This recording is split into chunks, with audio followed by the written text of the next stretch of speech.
Hello everyone, I'm Rakesh Kandula, Technical Marketing Engineer handling iOS XR security. Today, I'm going to talk to you about our new SSD encryption feature that is being onboarded in our iOS XR 7.3.1 release.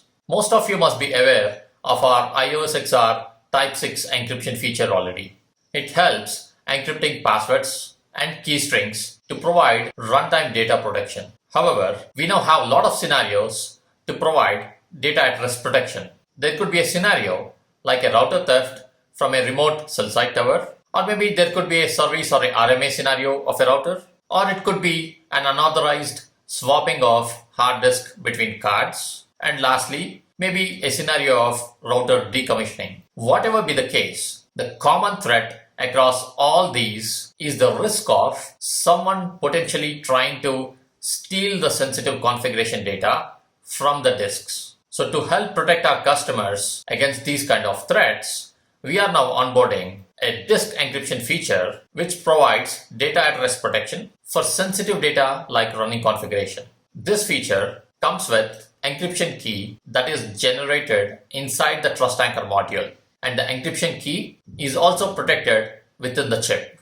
On top of it, every card inside a modular chassis has its own encryption key. The feature encrypts a partition of the disk and not the entire drive. And the feature could be enabled or disabled on the fly using the CLI disk encryption activate. And lastly, we also provide a key zeroization CLI. This is to help handle the scenarios of RMA or decommissioning of routers. For more details about the feature, please refer to our iOS XR 7.3.1 configuration guides and release notes.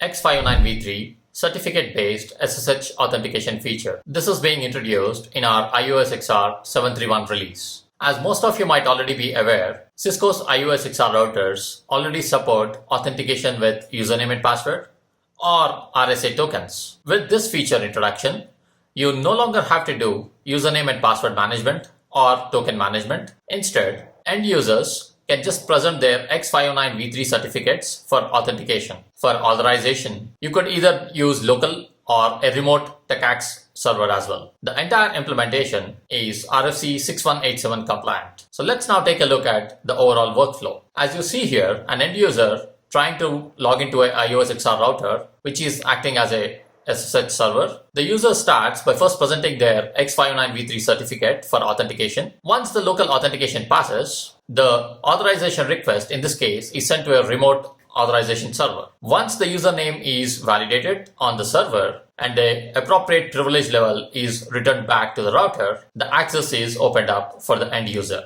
Let's now look at the configuration steps. There are three basic steps. First is to enable the X509v3 SSH RSA algorithm, then configuring the trust points for both host and user, and lastly, specifying which part of the certificate to be used as username for authorization.